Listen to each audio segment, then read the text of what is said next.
Hello again. So one of the things that I really love about being a Bitcoiner is all of the, let's say, low IQ folks telling me that Bitcoin is burning the planet and while simultaneously burning the oceans while also wasting electricity, et cetera, et cetera. So if the true concerns are energy use and the planet, then why aren't the same people asking these questions of existing payment systems? Up next, we have Bitcoin energy efficiency compared to banking and payment industries. With Michel Khazzaka, he's the founder at Value Chain. Please give Michel a warm welcome to the stage.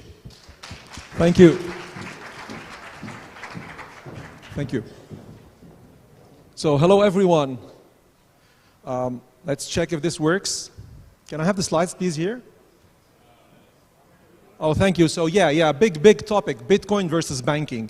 I know that maybe many of you don't care about the energy question, but this is an important topic. It's an important topic for regulators, for users, for adoption, actually. And I come from the banking industry. So I'm founder of Value Chain. I have 17 years of experience in consulting in banking, banking security, audits, compliance, innovation. Apple Pay, for instance, I put Apple Pay in banks in Europe. I come from France, but I've worked internationally in Australia, United States a little bit, Europe, and the Middle East. And I was in a good position to understand what all the value chain of banking is and what are the costs of energy and efficiency, lack of efficiency actually, in banking systems. From ATMs to payment terminals to central banks to acquiring and issuing systems to clearing houses, etc. So, although my clients are still mainly banks, I do also accompany startups on Bitcoin and blockchain, mainly on Bitcoin adoption in payments and crypto payments. So recently I have published a few papers. One of them is called Rise of Smart Payments, and it was in 2013 when I studied the adoption of the smartphone in payments. And I predicted since 2013 that in 2015 there will be more smartphone adopters in the world than credit card adopters. And that was evident that Apple would enter into the payment era. Recently, this talk is taken from the scientific research paper published in a scientific journal called Bitcoin Crypto Payments Energy Efficiency. And this paper, you can find it on SSRN. It's published there. It was one of the most downloaded papers in all the fields of science because the topic was very hot. So I'm really happy that the paper got some interest, but we need to talk about this topic more. The question is Bitcoin really more energy efficient than all the optimized banking industry? And to answer this question very quickly, let's start by reminding a small definition and put it into science. So payments, what are payments? It's the biggest industry in the world. Nobody knows that. It's a niche industry. The reason is that the revenues, not the turnover. Turnover is more than the GDP of the world because there's the velocity of the money circulating. But the turnover is not the question. The revenue, $2,000 billion, $2,000 trillion, $2,000 billion of revenue for the payment industry. All the actors working in the payment industry, they share this cake, this huge cake. It's the biggest industry in the world. So what is payments? Payments are the ecosystem of exchanging electronic money, only electronic money, not cash. Electronic money for goods and services through an electronic system of transaction between a payer and the payee. Now, this can be translated into science, thermodynamics, science. It's a payment work is to transfer an amount of value, we call money, from a payer to a payee along a displacement over time. It doesn't care if the person is in Australia or here at the Starbucks Square. So it's only a displacement over space-time, but the space doesn't matter at all, so it's only displacement over time. From this definition, we can start to work on the efficiency.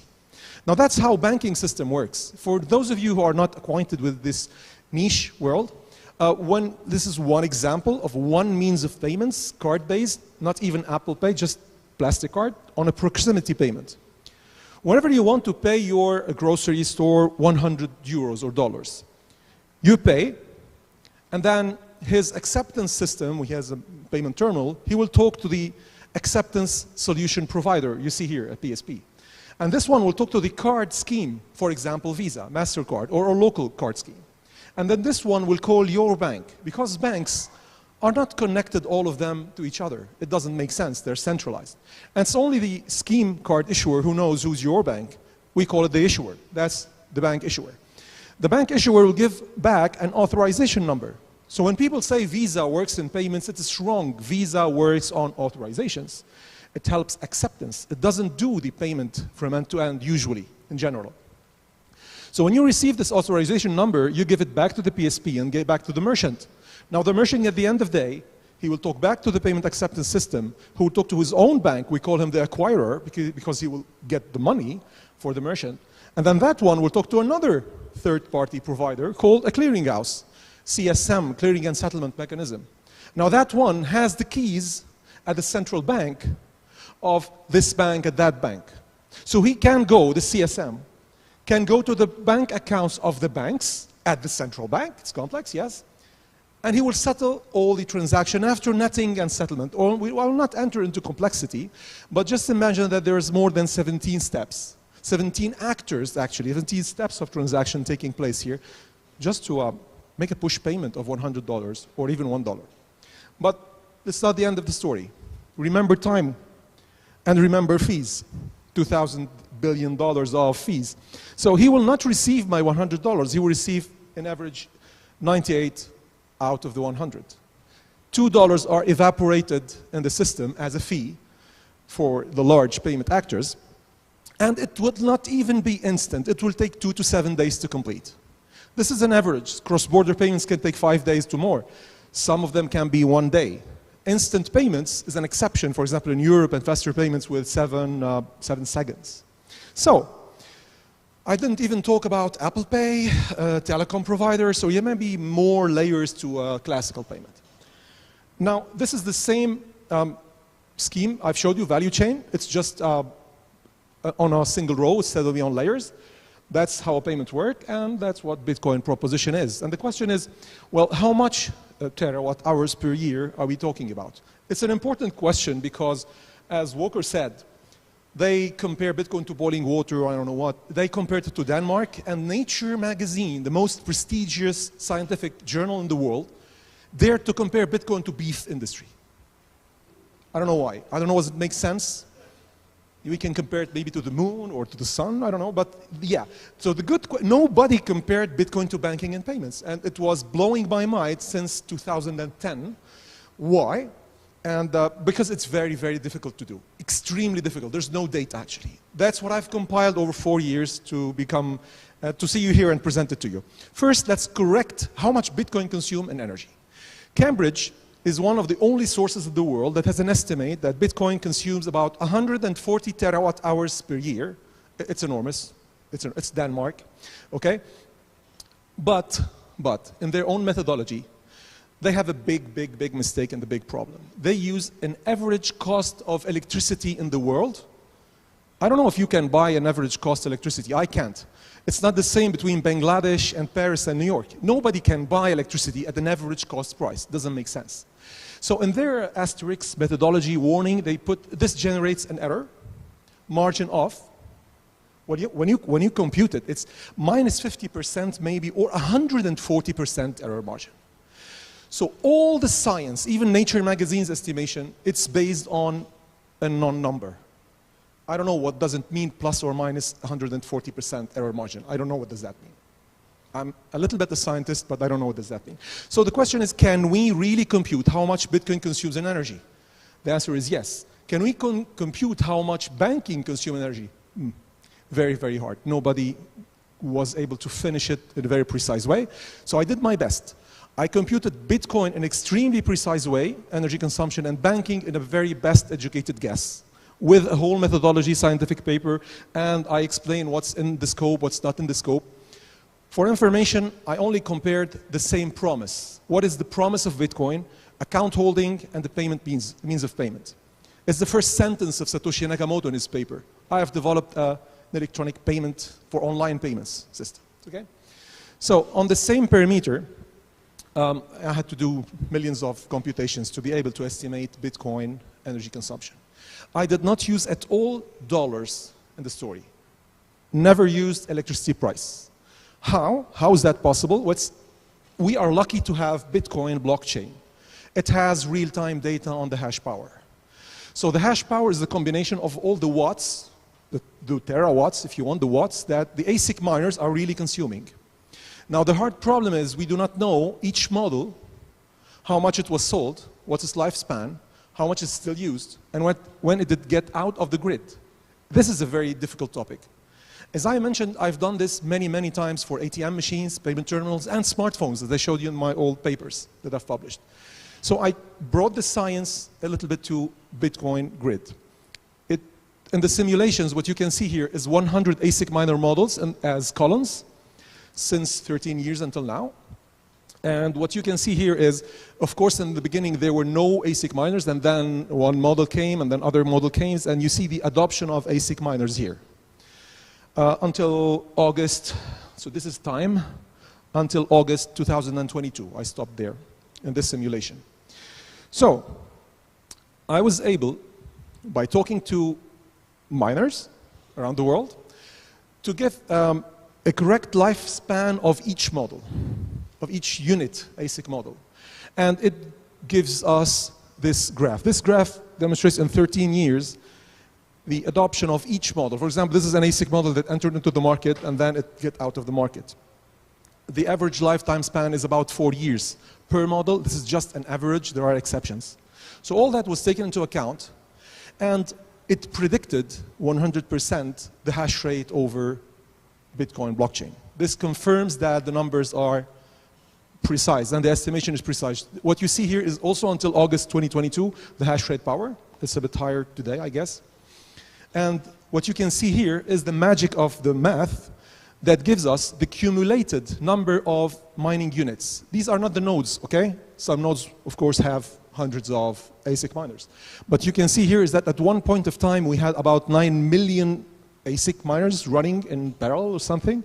And today we have like, I don't know, you can see the number better than me, 3-point-something million mining units live on the blockchain today, on Bitcoin. 3.15 million, yeah. Now these are the results. So we are happy to say that we can predict in an extremely precise way how much Bitcoin is consuming in energy, in watts. And that's it, that's the curve. So you can see here, China ban, it predicts everything correctly. And today, Bitcoin consumes 80 terawatt hours per year and not 140 as Cambridge was saying. Now, okay, this is a big number. Nobody understands what is 80 terawatt hour per year. It's a huge number. But know one thing, that's how much we are optimizing the energy on Bitcoin. Today, Bitcoin, all the ASIC miners, even the old models with low electricity price, are accounted for. We today use 45 watts per terahash. So we have optimized the industry extremely well, and it's going in the good way. And if we only replace the old mining models with the newer models, Bitcoin can run without changing the difficulty on the blockchain with only 35 terawatt hours per year. Now, compare that to banking. I'm skipping very hard topics and why this is the way to do it. It's in the methodology of the paper. But know that today we have 220 billion banknotes in circulation being printed each year. Now remember, payments are electronic payments. But also remember that when you go to an ATM, you use your credit card, it gives an electronic transaction to allow you to take out your cash in or cash out. So it makes 100% correct method to use this part of the cash, only this part of the cash, in the estimation of energy. Printing these banknotes is 15 terawatt hours per year alone. Just printing them. Same thing for coins. Coins, okay, we mint coins less than cash, but it's also 2.5 terawatt hours per year. I didn't take into the account the mining of the metal, only the minting, okay? Not even the distribution. So 100 billion coins per year. These numbers are numbers compiled for the first time in the banking industry. We do not have these numbers for the whole world. It's the first time the paper did this. And then ATMs. Well, we have today about 5 million ATMs in the world, and only for running, they consume alone 47 terawatt hours per year, like half what Bitcoin consumes. The CIT, the cash in transit, bringing this money to the ATM so you can use your credit card to take your money, consumes alone 160 terawatt hours per year, double the Bitcoin cost of energy. And then finally there, when you pay on an electronic cash desk, it consumes as much as energy. Now, card payments, card industry, like Visa and MasterCard, GCB and others. We call them card schemes. They have data centers that drink rivers to cool, literally. And they consume about 17.5 terawatt hours per year alone. So it's in the same range of Bitcoin, Visa and MasterCard. And they do not do the same value proposition. They only do the authorization part, as I said. Finally, I worked for Ingenico, the one who builds these payment terminals where you put your credit card. He's the leader in the world. Well, only running these ATMs, these terminals, part-time of the day worldwide consumes 54 terawatt hours per year, almost as much as Bitcoin does. So who are comparing Bitcoin to payments? They should. That's the only thing that makes sense. Now, payments cannot work without bank offices, without core banking. Bitcoin Promise is also about holding accounts. So we should compare it not to the beef industry, we should compare it to banks. That's how much banks use. Now, if you do not want to compare with bank, at least know that bank industry consumes that much energy. Banks are aware that they are consuming too much. They're trying to reduce this. But at least we have 25,000 banks, their IT consumes as much as Bitcoin alone. We have about 1 million branches of banks. Their offices consume double Bitcoin size. We have 55 million employees working. It's a big country, banking. And only to go to work, they consume triple, 4 times more than Bitcoin. Swift alone consumes, Swift-like services consume as much as Bitcoin. And only to give a payment in about average 2 days. Now, that's the result of the comparison. So when you compare them, you can at least say that Bitcoin consumes 12 times less energy than banking. It is safe to say that. But this is not enough. Banks do more than Bitcoin. We know that. They are my clients. I respect them. I work for them. I'm trying to convince them to adopt as much as possible the crypto payments and Bitcoin. But you see the bill there of energy. Now, this is a very important one. At a single transaction level, this is where the comparison only makes sense. Banking is a little bit still more energy efficient than Bitcoin at a single transaction level in average. But this doesn't mean that it's not the end of the story. Today, a Bitcoin transaction, when the block is not filled, these are the number of transactions per block and not batch transactions, single transactions. So today, the average is between here and here, and Bitcoin consumes really like 400 kilowatt hours per transaction. This is big. This is much more, really, really much more than a banking industry does, but completes in 10 minutes, not in 2 days. So that is taken into account. But if we change the old mining units, it will take just 1 year, 2 years, they will change by themselves.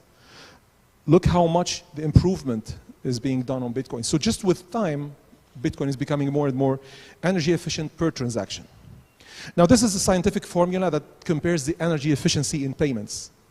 And it takes into account 2 things: cost, time, okay? How much time?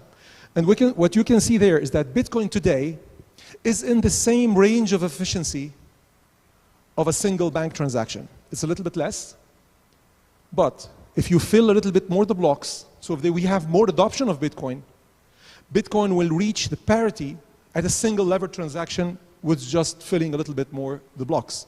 And this is an excellent news for Bitcoin. I'm not talking Lightning at all. Bitcoin layer 1 with 10 minutes can be more energy efficient than the whole banking industry that had 50 years to optimize its electronic payment systems.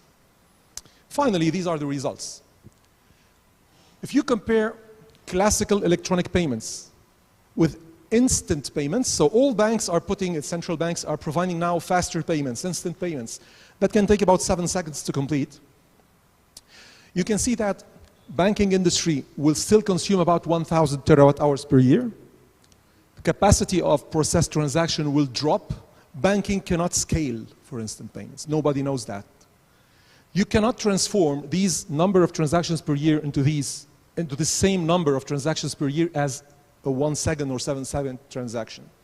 They need to change all the core banking systems for all the banks in the world, all the online banking systems, and they will cost them more energy also to consume, and they cannot bypass 1,000 transactions per second today with everything they can imagine. So they will never compete with Lightning at this capacity level. And this is a problem banks do not really have a solution for today. And look at their energy consumption per transaction. It was nothing for these, but when they go to instant payments, they will consume more than Lightning, much more than Lightning. And so instant payment is 240 times more energy efficient than electronic payments.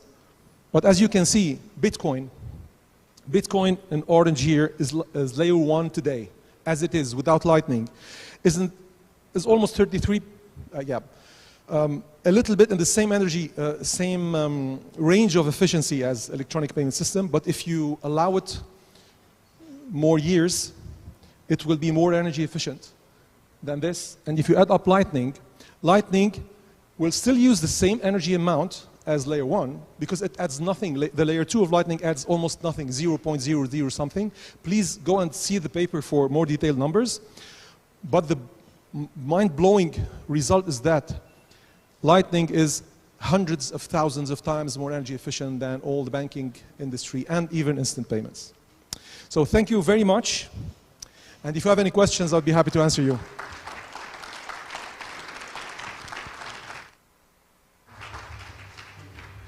Questions? Okay. Thank you, Walker. Thank you so much.